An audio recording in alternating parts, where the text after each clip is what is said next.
दिसतोय परक्याचा, आपुलाच चेहरासा दिसतोय परक्याचा, नसे सुटणार नाजूक गुंता दोष न चरख्याचा, फुले मी म्हटले जे होते पाहुणे ते, तरी आळवीत जाणे मी जीवन गाणे हे, रेखा ही भाग्याची, रेखा ही भाग्याची, रेखा ही भाग्याची, रेखा ही भाग्याची. आतापर्यंत आपण पाहिलं जुगनू आपल्या घरी पोहोचतो जिथे त्याची लेक चंदा घरातून निघून गेली आहे. तिथे पत्र लिहून ठेवलं आहे की तिला जुगनूचा आधार बनायचा आहे, म्हणून ती करिअर करण्यासाठी जात आहे. जुगनूला खूप धक्का बसतो. तो आपल्या लेकीच्या दुःखाने व्याकुळ होतो. गायत्री सोहनलाल सोबत वाजिदपूर गावी येण्याचं ठरवते, परंतु नानाजी सोहनलालला घेऊन येऊ नकोस असं सांगतात. जुगनू येऊन सांगतो की त्याची लेक घरातून पळून गेली आहे. हे ऐकून आशा आणि पल्लवी काळजीत पडतात. आता पुढे. होय होय, मग त्याला पाठवून द्या ना. होय होय, मी सांगेन. होय भाईजी. अरे आशा बेटी, मी थोड्या वेळाने फोन करतो. नमस्कार. नमस्कार नमस्कार. हे माझे नानू आहेत. नमस्कार. या या, बसा. हो, या नानू. भाईजी, खूप कौतुक ऐकलंय तुमचं. सुहासिनी आणि या दोघी तुमचं कौतुक करता करता थकतच नाहीत. माझं कसलं कौतुक. तारीफ तर परमेश्वराची केली पाहिजे, ज्याने आपल्याला बनवलेलं आहे. कधी येणं झालं तुमचं? अहो, 2 दिवसांपूर्वी आलोय आणि आमच्याकडे सगळी देखभाल जुगनूच करतो. होय, जुगनू माहिती आहे मला, मला माहिती आहे. खरं तर जुगनू काका जरा काळजीत आहेत त्यांच्या मुलीबद्दल. मला वाटलं याची कल्पना तुम्हालाही दिली पाहिजे. होय, मी पण ऐकलंय त्याची पोरगी कोणाबरोबर तरी पळून गेली. माहित नाही काय झालं आपल्या पोरांना, पण कुठं गेली संस्कृती आपली, काय समजतच नाही. हे बघा, गोष्ट संस्कारांची नाहीये, गोष्ट काही करून दाखवायच्या ईर्षेची आहे. आणि भाईजी, त्याच ईर्षेमुळे ती मुलगी कोणाबरोबर जाण्यासाठी हतबल झाली असावी. हो, कोणीतरी तिला भुरळ घातली की तो चंदाला करिअर करायला मदत करेल, आणि याला बळी पडून चंदा त्याच्याबरोबर निघून गेली. भाईजी, तुमच्याशी बोलणं फार गरजेचं होतं, कारण हे प्रकरण जितकं साधं दिसतंय तेवढं साधं नाहीये. याच्यामागे कोणत्या तरी टोळीचा हात आहे. हे तुम्ही काय सांगताय? तेच सांगते भाईजी, जे खरं आहे. आजकाल देशाच्या वेगवेगळ्या भागातून मुली अशाच पळवल्या जात आहेत, आणि त्यानंतर त्यांचं काय होतंय कोणालाच माहिती नाहीये. मग तुम्हाला काय वाटतं, हा प्रकार पण त्याच्यातलाच आहे? हो, आणि मला हाही संशय की त्या टोळीचा काही ना काही संबंध या गावाशीही जोडलाय. हे तुम्ही काय बोलता?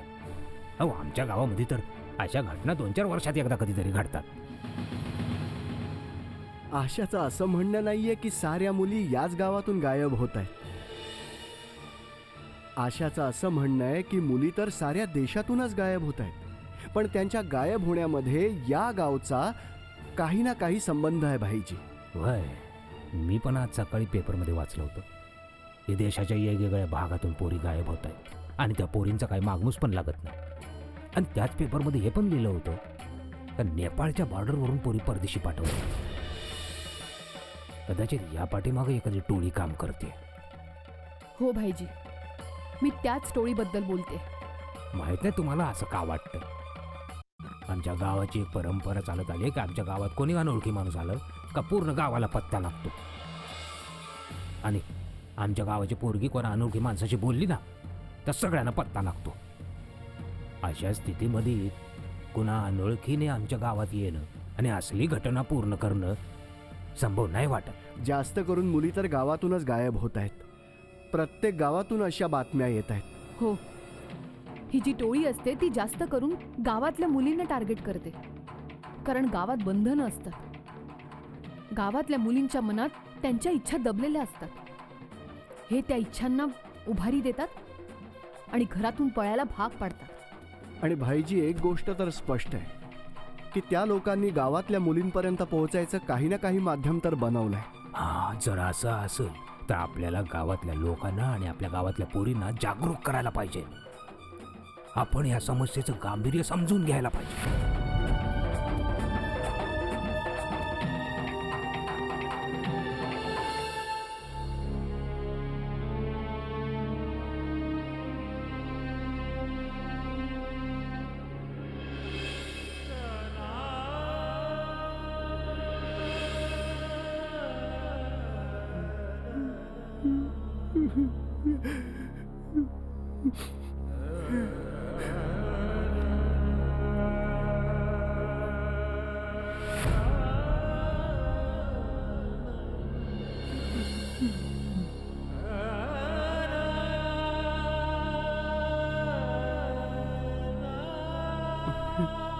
बघ बेटा, जुगनूची किती वाईट अवस्था झाली. एक काम कर, तू बेटा त्याच्यासाठी पाणी आण. मी बोलतो त्याच्याशी. हो नानू.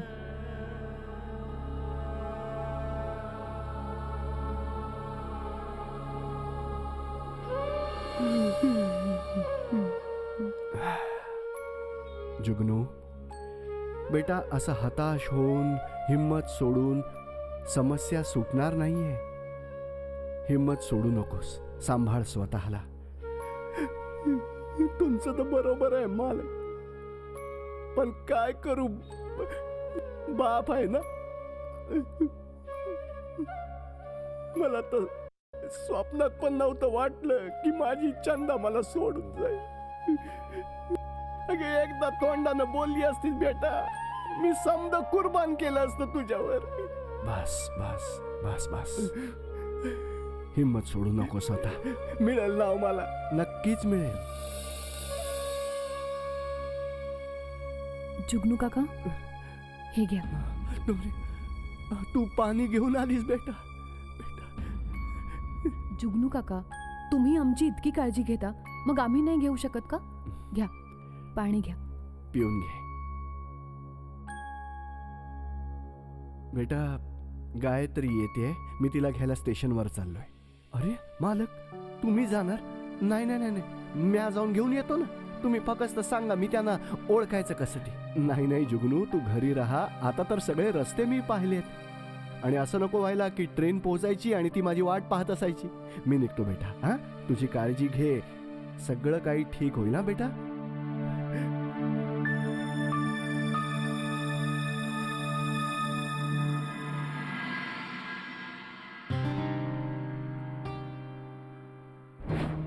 ते काय ना मालकीन बाई, मी माझ्या मोबाईलवर स्टेटस अपडेट करत होतो. समजायला कळायला पाहिजे ना की तुम्ही येत आहात म्हणून. इथे इंटरनेट पण आहे? अरे बेटा, आमचं गाव आता काय गाव थोडीच राहिलंय. तिथं माझी लेक चंदा आहे ना, तिने मला शिकवलंय स्टेटस कसं टाकायचं ते.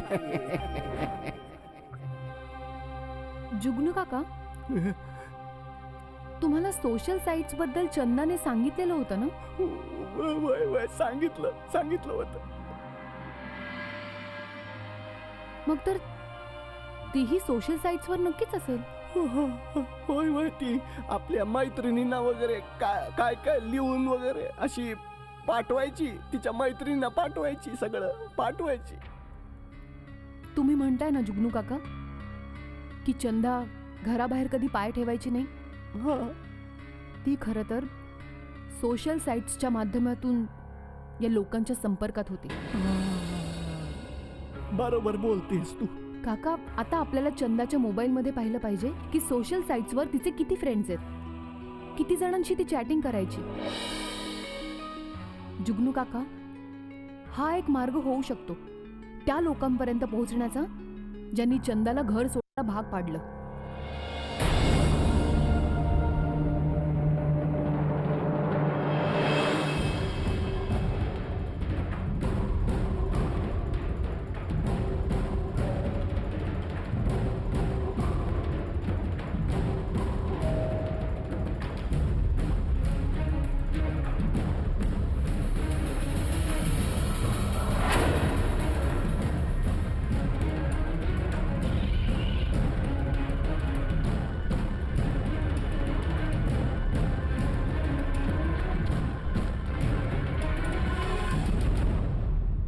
पल्लवी, तू जो माझा नवीन आयडी बनवतेस ना, त्यावर माझा एखादा जुना फोटो लाव आणि स्टेटसमध्ये लिही की कमी शिकलेली गावात राहणारी मुलगी.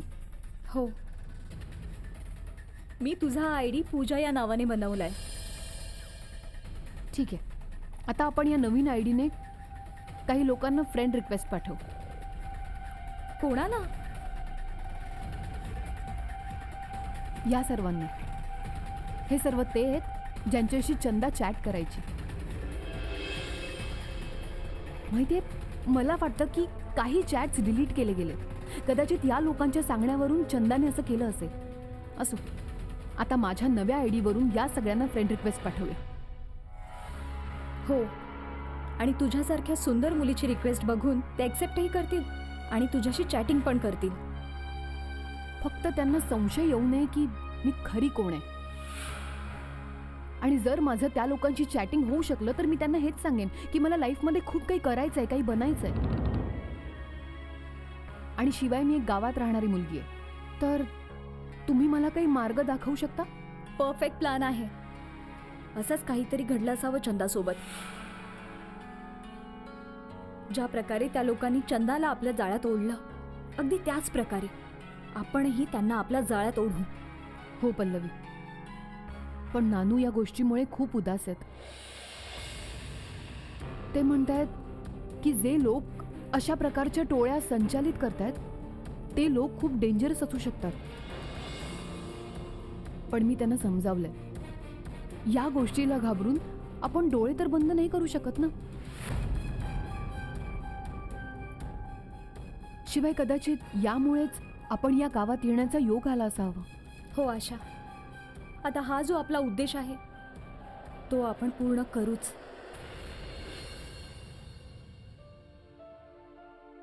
ये गायत्री.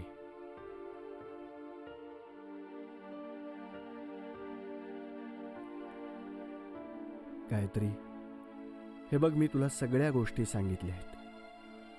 पल्लवी आणि आशाला रागावू नकोस.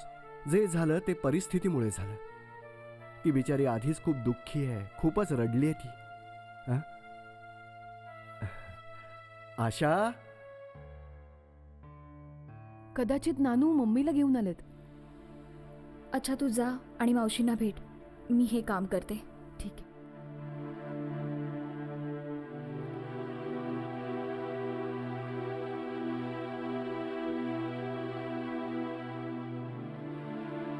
आशा बेटी.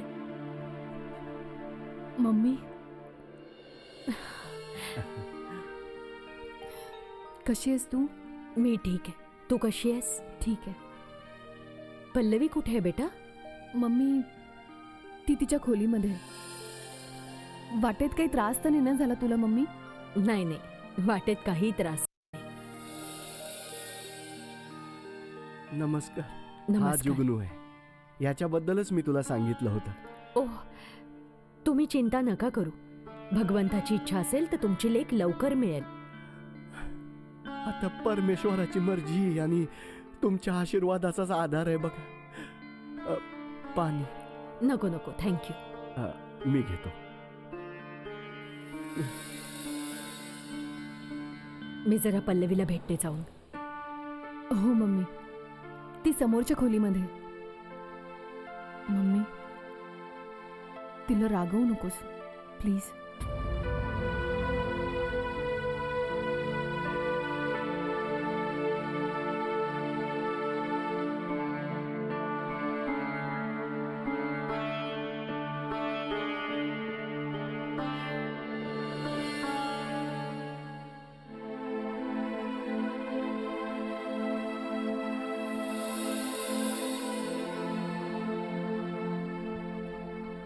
नमस्कार मावशी.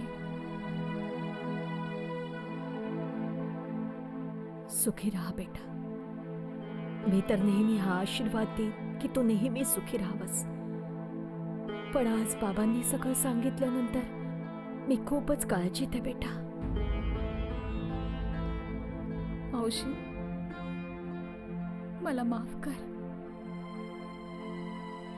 माहित नाही माझ्याकडून ही चूक कशी काय घडून गेली. ही चूक आहे की उपकार हे नाही माहीत मला. एका दृष्टीने पाहिलं तर खूप मोठी चूक आहे ही. आणि जर सुहासिनी ताईंच्या दृष्टिकोनातनं पाहिलं तर उपकार आहेत. हा कदाचित बघण्याच्या दृष्टिकोनातला फरक आहे.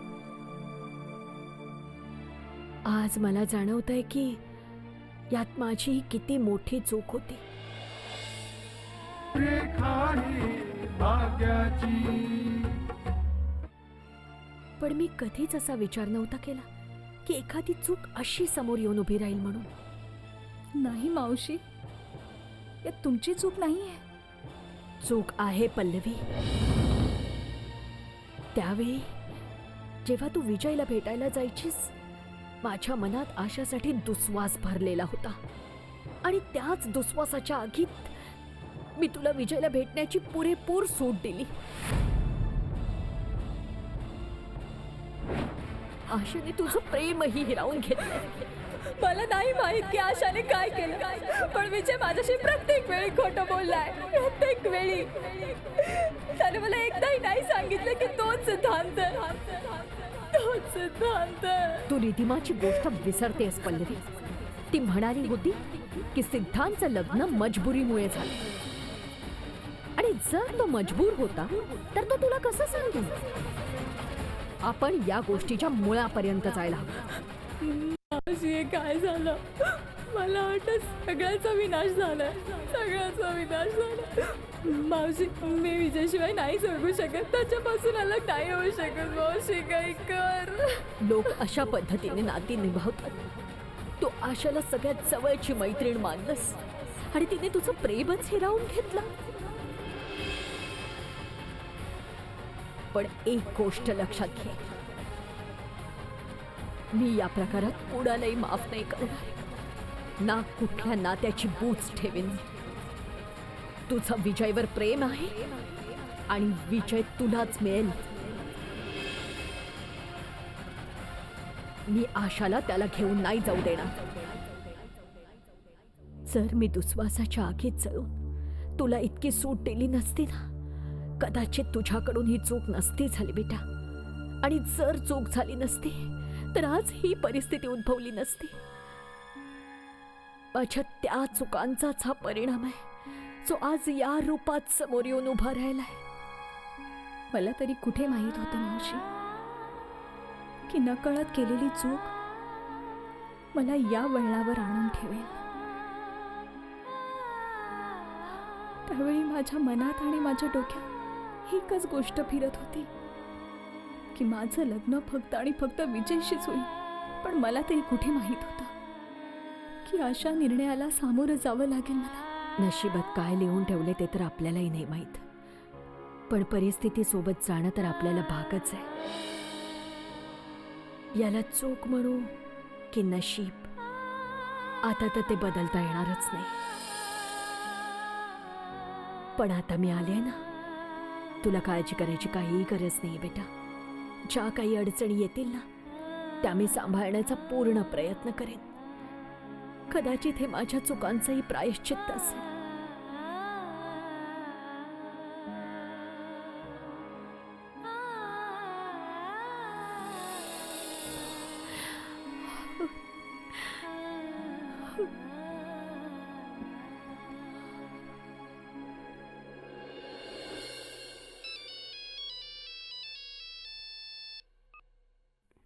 हॅलो.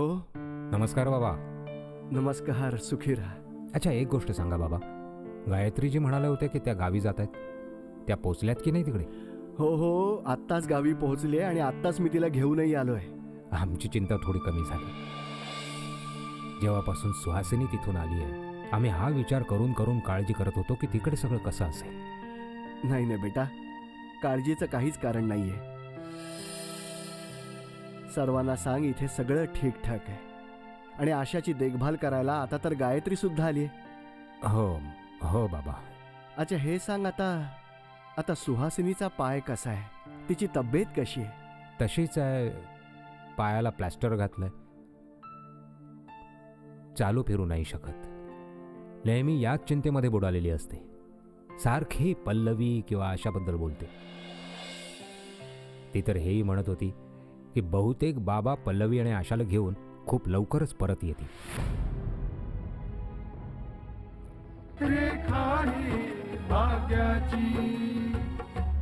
बाबा, कसला विचार करताय? नाही नाही बेटा, तू सुहासिनीला समजाव की आशा आणि पल्लवीला आता आणणं योग्य होणार नाही म्हणून. ज्या हेतूनं आशा पल्लवीला इथे घेऊन आली होती तो पूर्ण तर व्हायला हवा की नको? आता तर बेटा त्यांना सांग की आशा तेव्हाच परत येईल जेव्हा तुमच्या वंशाचा दिवा तिच्या सोबत असेल. तुम्हाला खूप खूप धन्यवाद बाबा. तुम्हाला आम्हा सर्वांची एवढी काळजी आहे. तसं बाबा, एक गोष्ट सांगू, तुमचे हे उपकार आम्ही जीवनभर विसरू नाही शकणार. सुहासिनीने कदाचित बलराजला सगळं सांगितलं तर नसेल ना? तू कोणत्या उपकाराची गोष्ट करतोयस? त्याच उपकाराची बाबा, की तुम्हाला आशाची एवढी काळजी आहे. बाबा, आता तुम्ही तिकडे आहातच तर असं बघा की जमलं तर पल्लवीला परत पाठवून द्या. आपल्याला रंजनाजींना सुद्धा नाराज नाही करायचं. ठीक आहे बेटा, मी रंजनाजींशीही याबद्दल बोलतो. हां बाबा, सुहासिनी जेव्हा परत आली तेव्हा कळानी हैराण होतीच, पण माहीत नाही का खूप मलूल आणि दुःखी होती. आणि आता सुद्धा खूप गप्प असते. सुहासिनीला माझ्याकडून फक्त इतकंच सांग की जर का मी तिची जबाबदारी सांभाळली आहे तर सुहासिनीचं स्वप्न जरूर पूर्ण होईल. ठीक आहे बाबा, मी हॉस्पिटलमध्ये निघतोय. सुहासिनीला जरूर सांगेन. बरं आहे बाबा. सुखी राहा, खुश राहा.